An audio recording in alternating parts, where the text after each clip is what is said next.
మన ప్రభువును రక్షకుడైన యేసుక్రీస్తు వారి అతి శ్రేష్టమైన నామమున ఈ అనుదిన జీవమనే కార్యక్రమంలో బట్టి మిమ్మల్ని ప్రేమతో ఆహ్వానిస్తూ ఉన్నాను. దేవుని మహాకృపలో గతించిన 4 నెలలు ఆయన ఉచితమైన కృపతో మనందరినీ భద్రపరిచి మరలా ఈ 5వ నెల ఈ మొదటి రోజు ప్రభువుని స్తుతించే భాగ్యాన్ని ప్రభు అనుగ్రహించినందుకు ప్రభుకు మహిమ కలుగును గాక. మీరందరూ క్షేమకరంగా ఉన్నారా? మీరందరూ క్షేమకరంగా ఉన్నారని నమ్ముచున్నాను. అనుదినము మీకోసము మీ కుటుంబం కోసం ప్రార్థన చేయబడుతున్నాయని చెప్పడంలో ఎటువంటి సందేహం లేదు. ఏ దినము ఈ నెల మొదటి రోజు వాగ్దానం మనం చూసుకున్నట్లయితే 128వ కీర్తన మొదటి 2 వచనాలు మనము చదువుకుందాం. 128వ కీర్తన మొదటి 2 వచనాలు. యెహోవా యందు భయభక్తులు కలిగి ఆయన త్రోవల యందు నడుచు వారందరూ ధన్యులు. నిశ్చయముగా నీవు నీ చేతుల కష్టాజితము అనుభవించదవు. నీవు ధన్యుడవు, నీకు మేలు కలుగును. ప్రియ సహోదరి సహోదరులారా, ఈ దినాన్న దేవుని వాక్యమునైతే మనం చదువుతున్నాం. దేవుని యొక్క సన్నిధికి రాగలుగుతున్నాం, దేవుని స్తుతించగలుగుతున్నాము. కానీ ధన్యమైన జీవితాన్ని మనము కలిగి ఉండలేకపోతూ ఉన్నాం. ఎందుకు మన జీవితంలో దేవుని ఎదుట మనము ధన్యుడిగా మనము ఎంచబడలేకపోతూ ఉన్నాము అని మనం ఆలోచన చేసుకున్నట్లయితే ఇక్కడ అంటున్నాడు, యెహోవా యందు భయభక్తులు కలిగి ఆయన త్రోవల యందు నడుచు వారందరూ ధన్యులు. ఈ దినాన్న అనేక మంది త్రోవలను చూడగలుగుతున్నారు. త్రోవలు దేవుని యొక్క మార్గాలను ఎరుగుతూ ఉన్నారు, కానీ వాటిలో గుండా ప్రవేశించలేకపోతూ ఉన్నారు. గతించిన 4 నెలలు దేవుని మాటలు వింటూ ఉన్నావు, దేవుని కార్యాలు చూస్తూ ఉన్నావు, ఆయన చేసే ప్రతిదీ మనం ఎరిగి ఉన్నాం. కానీ ఆయన త్రోవలో నడవలేదేమో. అందుకే మన జీవితంలో ఏదో ఒక ఆశీర్వాదం ఆగిపోయింది, ఏదో ఒక దీవెన మనకు ఆగిపోయింది, ఏదో ఒక బంధకము మనల్ని పట్టుకునే ఉంది, ఏదో ఒక అసంతృప్తి మన జీవితాలను ఏలుతూ ఉంది. అది ఏ విషయమైనా కానీ అది మనలను వదలకుండగా మనలను బలహీనపరచడానికి గల కారణం ఆయన త్రోవల యందు నడవలేకపోతూ ఉన్నాం. నేను మాట అంట, ఆశీర్వాదమైన జీవితం కేవలం అదృష్టం మీద ఆధారపడి ఉండదు, కానీ అది దేవునితో మనకున్న సంబంధము మీద ఆధారపడి ఉంటుందని నేను చెప్పగలుగుతాను. నిజమే, ఇదేనా అనేక మంది అదృష్టాలు చూస్తూ ఉన్నారు. అది కలిగితే, ఇది వస్తే, అది నాకు దక్కుతే అని అనుకుంటున్నారు, కానీ ప్రభువు నాకు దయచేస్తే, ప్రభు చిత్తము నా జీవితంలో జరుగుతే అని గ్రహించలేని స్థితి గుండా వెళ్ళిపోతూ ఉన్నారు. ప్రభు అయిన దేవుడు ప్రతి దినాన్ని కూడా యోగ్యకరంగా నీకు చేశాడు. ఆయన మాట ఇచ్చాడు, మీరు నా యొద్దకు రండి, నేను మీకు విస్తారమైన దీవెనలు కలగజేస్తాను.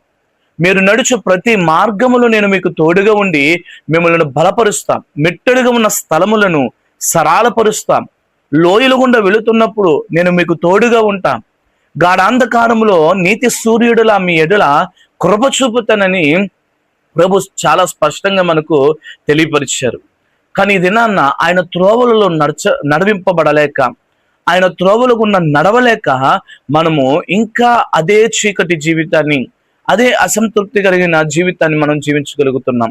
యెహోవా యందు భయభక్తులు కలిగి ఉండటం అంటే దేవుని భయపడటం కాదు, కానీ ఆయన పట్ల గౌరవం మరియు భక్తి కలిగి ఉండటం. ఇదేనా నేను అది చేసేస్తున్నాను కదా, ఇది చేస్తున్నాను కదా, సహకరిస్తున్నాను కదా అని అనేక మంది చెప్పగలుగుతాం. కానీ దేవుడు, ప్రభు అయిన దేవుడు నీ యొద్ద నుండి చూడగలిగేది ఏంటంటే, ఆయన మీద నువ్వు ఎంత గౌరవం ఉంచావో, ఆయన మీద నువ్వు ఎంత భక్తి ఉంచావో, నువ్వు చేస్తున్న పనిలో, నువ్వు చేస్తున్న మాటలో, నువ్వు చేస్తున్న ప్రతి ఒక్క కార్యములో ఆయన నీ యొద్దకు చూసేది నీ స్థితిగతులను కాదు, కానీ ఆయన నీ యొద్ద చూసేది భయము, ఆయన యందు ఉంచిన గౌరవము ఆయన చూస్తూ ఉన్నాడు. ఇదేనా నువ్వు గౌరవముతో, భయభక్తులతో ఆయన యందు విధేయత కలిగి జీవించగలిగితే ఆయన మన జీవితాల కార్యం చేస్తాడు. పరిశుద్ధ గ్రంథంలో శతాధిపతి ఉంటూ ఉన్నాడు. ఈ శతాధిపతి దేవుని దగ్గరికి వచ్చి, ప్రభు దగ్గరికి వచ్చి అడుగుచూ ఉన్నాడు, ప్రభువా నా దాసుడు బలహీనుడుగా ఉన్నాడు, వాడిని స్వస్థపరిచయ్య అంటే ప్రభు అంటూ ఉన్నారు, నడు నీ ఇంటికి వెళ్దామనంటే ఆ శతాధిపతి అంటున్నాడు, అయ్యా నువ్వు నా ఇంటిలోనికి రావడానికి నేను యోగ్యత లేని వాడను, నేను అర్హత లేని వాడను, ఎటువంటి విలువ నాకు లేదయ్యా అని నువ్వు మాట మాత్రం సెలవిస్తే అది నాకు చాలు. నువ్వు విధేయత చూపిస్తే, నువ్వు నా యందు ప్రేమ చూపిస్తే, నువ్వు నా యందు కనికరము చూపిస్తే అది నాకు చాలయ్యని ఆ శతాధిపతి వినయముతో, భయముతో, గౌరవముతో ప్రభువుని స్తుతించాడు, ప్రభువుని అడిగాడు. కాబట్టి తన నోటి మాటతో, ప్రభు యొక్క మాటతో తన దాసుడు స్వస్థపరచబడ్డాడు.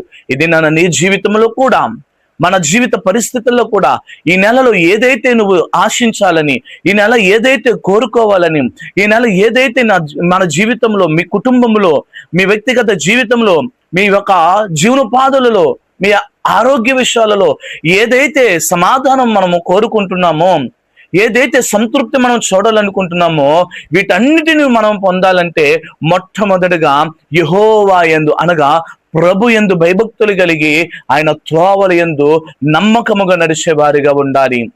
ఆయనకు విధేయత చూపేవారిగా, భయభక్తులు చూపేవారిగా ఉండగలిగితే ఆయన మన మార్గములను సరళపరిచే దేవుడిని మర్చిపోవద్దు. ఆయన మార్గములో నడవడం కేవలం మాటలతో కాదు. ఇదేనా అనేక మంది మాటలతో అనేకమైన గొప్ప గొప్ప పనులు చేస్తారు. అయ్యా నేను అది చేసేస్తాను, నేను ఇది చేస్తానని చెప్పుతారు, కానీ క్రియ వారిలో ఉండదు. నువ్వు చెప్పేవాడిగా ఉండకూడదు, కానీ దానిని చేసి అనేకులకు తెలియపరిచేవాడిగా ఉండాలి. మన క్రియలలో దేవుని వాక్యాన్ని పాటించాలి. ఇదేనా నా వాక్యం చదువుతూ ఉన్నాం, వాక్యం వింటూ ఉన్నాం, ప్రార్థిస్తూ ఉన్నాం, స్తుతిస్తూ ఉన్నాం, ఆరాధిస్తూ ఉన్నాం, భయభక్తులతో దేవుని యందు నడుస్తున్నామన్న భ్రమతో బ్రతికేస్తూ ఉన్నవారు అనేక మంది ఉన్నారు, కానీ వాక్యాల సంబంధముగా నడవలేని వారు కోకొల్లలుగా ఉంటూ ఉన్నారు.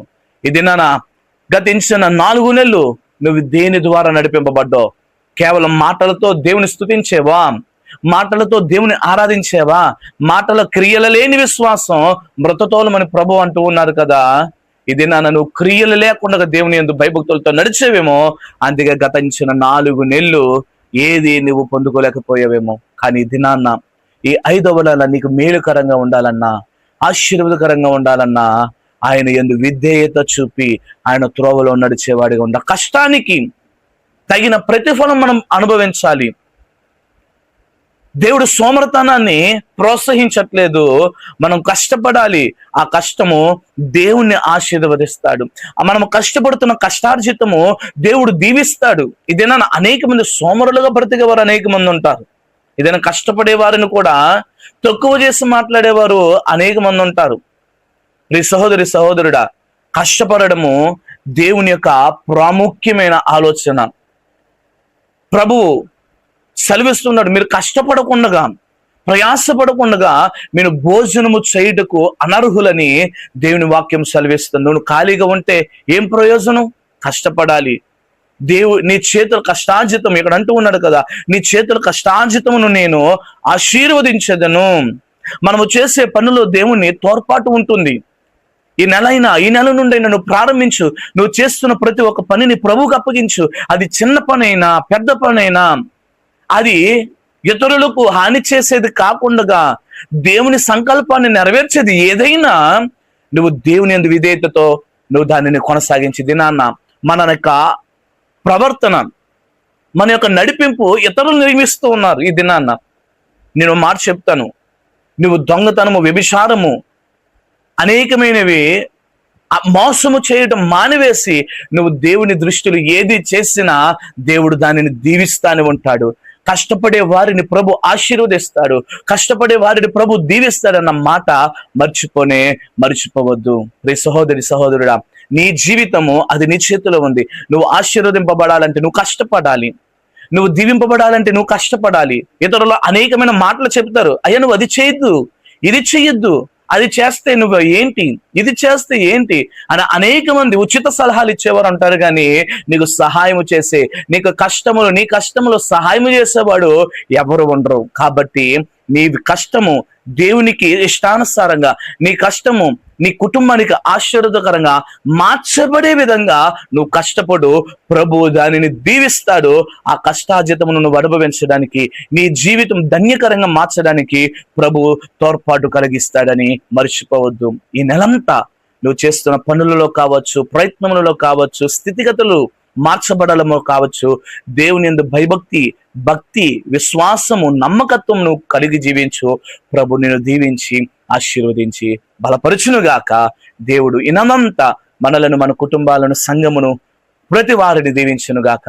ఆమెన్. ప్రార్థన చేసుకుందాం. మహాగణుడైన మా తండ్రి, కృపగల దేవా, నీ యందు భయభక్తులు కలిగి నడిచినట్లయితే మా జీవితానికి నువ్వు ధన్యత కలగజేస్తావని మాతో మాట్లాడినందుకు నీకు వందనాలు. అయ్యని బిడ్డలను దీవించండి. గతించిన నెలలు గతించిపోయాయి. ఈ 5వ నెల నుండైనా నేను భయభక్తులతో, విధేయతతో, విశ్వాసముతో కొనసాగింపబడే బ్రతుకు నీ బిడ్డలకు దయచేసి, అదేవిధంగా నీ బిడ్డలు ప్రయాసపడుతున్న ప్రయాసలలో విజయాన్ని అనుగ్రహించి నీ కృపతో నింపమని యేసుక్రీస్తు దివ్యమైన నామములో అడుగుచున్నాం మా పరమ తండ్రి. ఆమేన్. God bless you. దేవుడు మిమ్మల్ని, మీ కుటుంబాన్ని దీవించి ఆశీర్వదించి బలపరచును గాక. ఆమేన్. దేవుని మహిమ కలుగును గాక.